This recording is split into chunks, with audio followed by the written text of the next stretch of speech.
السلام عليكم ورحمة الله وبركاته. أهلا بيكم في مطبخ فاطمة حبيب. قبل ما نبدأ الكلام نصلي على الحبيب. اللهم صل على سيدنا محمد وعلى آل سيدنا محمد صلى الله عليه وسلم. النهاردة إن شاء الله هنعمل ديك رومي. ديك رومي الباشا بحاله بقى، يعني مش عارفة أقول لكم إيه. معايا ديك رومي زي ما انتوا شايفينه كده، وبعدين بقى هقول لكم ايه التوابل اللي هتتحط عليه، وهنقول بقى ايه هنعمله ازاي.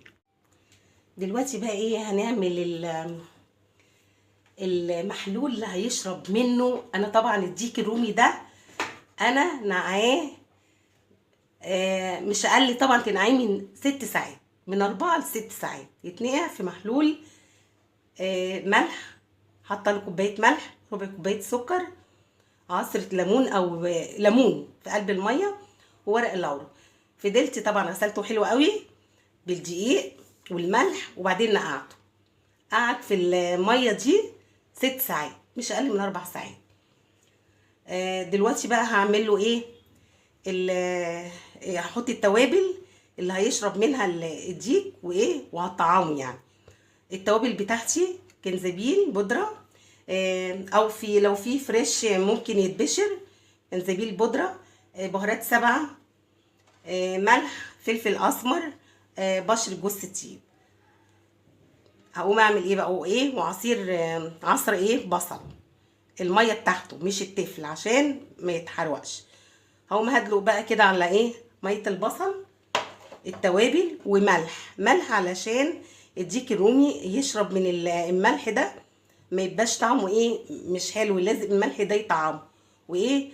وحاطه ذره سكر بس كده. ايه هقلب الحاجات دي، اقلبها بسم الله الرحمن الرحيم. خلاص ديت اللي انا هطعم بيها. في حلين، سرنجه، وادخل السرنجه ايه يعني يعني السرنجه املاها من التوابل ديت، وادخلها في كل الديك. وفي حل تاني ان انا همسك الديك وهعمل ايه، هخرمه من جوه كده بسم الله الرحمن الرحيم. طبعا الديك انا ايه، الديك انا خلياه خالص من جوه، انا خلياه خالص اهو، خلياه خالص اهو. هعمل ايه، هخرم الديك من جوه كده، اللحم كله كده خرمه.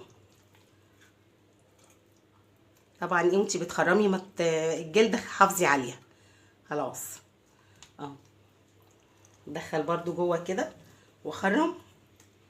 بس خلاص كده ايه، انا عملت خروم في الديك اهوت، كل الديك عملت فيه خروم. هعمل ايه، هجيب التوابل بتاعتي ديت وادخلها جوه الديك. دلوقتي بقى ايه هنحط الخضار اللي هيبقى تحت الايه الديك. بسم الله الرحمن الرحيم، بسم الله الرحمن الرحيم. ده خضار، ده جزر وبصل وقرن فلفل واحد اخضر احمر زي ما انت عايزه، وايه وبطاطس تقطعيها عشوائي كده مفيش مشكله، وطماطميه واحده. طبعا ايه لازم يبقى كميه حلوه كده تحت الديك. خلاص كده نجيب الديك بقى، هنحط التوابل الاول. التوابل اللي انا حطاها نفس التوابل وفيها ملح، وانا بحط لكم التوابل في صندوق الوصف. وهقلب بقى، هقلب بس كده خلاص. اجيب الديك بقى، بس هجيب الديك بسم الله الرحمن الرحيم. طبعا الديك احنا متبلينه كويس اهوت كده، متبلينه بسم الله الرحمن الرحيم. انا بشيله من هنا كده عشان ايه، علشان احنا متبلينه وحاطين جواه كمان. اللهم صل على النبي، الله اكبر. بس كده هعمل ايه بقى، في خطوه هعملها. بسم الله الرحمن الرحيم. ديت زبده، الزبده دي انا ههرسها كده، ههرس الزبده. هعمل ايه بقى؟ هدخل برضو جوه الديك. شايفين بدخل ايه جوه الديك؟ ايه؟ زبده. طبعا الديك ايه الجلده مخليه عن اهو بدخل جوه زبده.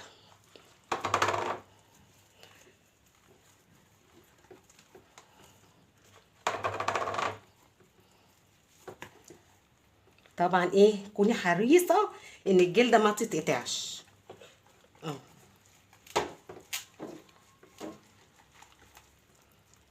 طبعا الزبده ايه منها مش لينه قوي، فهعمل ايه؟ هدهن برضو، هدهن بالزبده كده.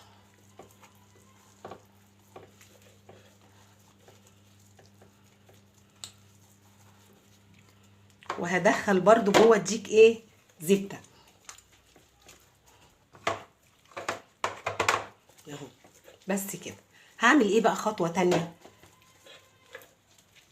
هدهنه باللبن، باللبن او باللبن. اللبن بقى لأمة بلاش لبن عشان انا حاطه زبده. لو مش حاطه زبده كنت ايه ممكن احط لبن، ممكن احط لبن دلوقتي ومش ممكن.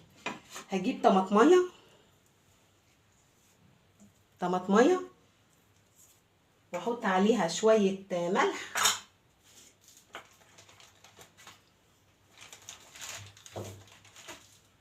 طبعا انا مطعمه شويه ملح اهيت. وهدهن الديك. شايفين الخطوه دي؟ طماطميه فريش. طبعا ايه هنزل لو فيها. خلاص دلوقتي ايه هربط الديك، هقلع الكلاس بس الجوينج ده واربط الديك. اجيب بقى حته بسم الله الرحمن الرحيم، اعملها بس كده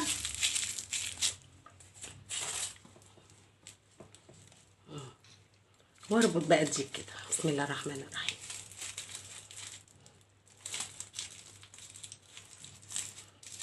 بس اعمل ايه بقى؟ هجيب كوبايه ميه، حوالي كوبايتين ميه.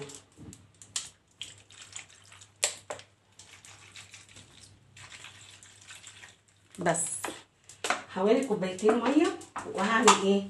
هغطي الديك.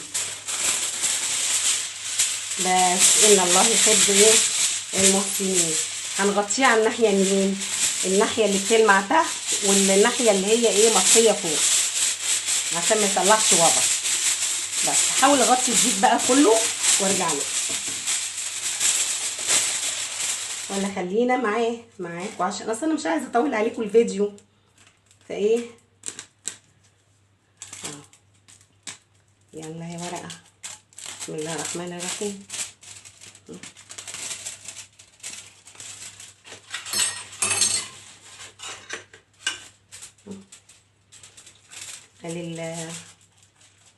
ايه بقى يا جامد ورقه. بسم الله الرحمن الرحيم.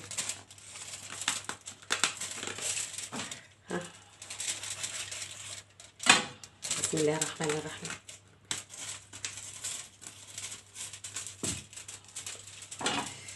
مش عارفه بقى ايه الورقه اللي مش راضيه تتقطع. خلاص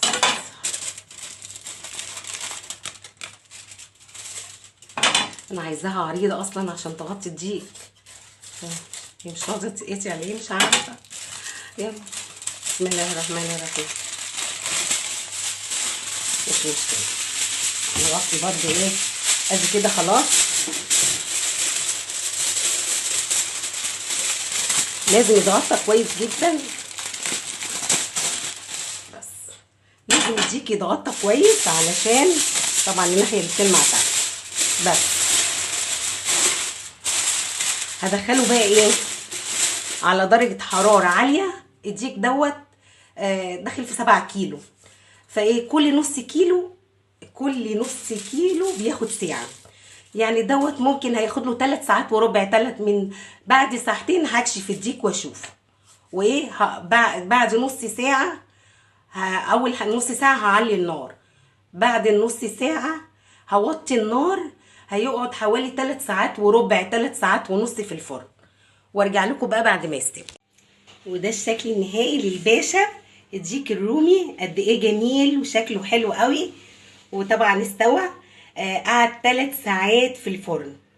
اول ساعتين شلت الغطا وكنت بشوفه كل شويه، يعني بشوفه اول ساعه بقيت اكشف بالراحه اشوف الميه نشفت كنت بزودها.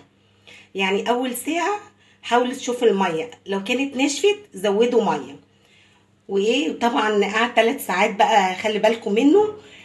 تابعوه يعني في الفرن، واستوى وجميل وشكله خطير وريحته بقى ايه جايبه لاخر الدنيا. مش هقول لكم بقى يعني الشقه بقت ايه. وطبعا الباشا الديك الرومي ملك العزومات. بالهنا والشفا، واتبعوا الخطوات. والله جميل وشكله حلو، بس الكاميرا طبعا ظلماه. بالهنا والشفا. كل سنة وانتم طيبين. اقول لكم السلام عليكم ورحمة الله وبركاته.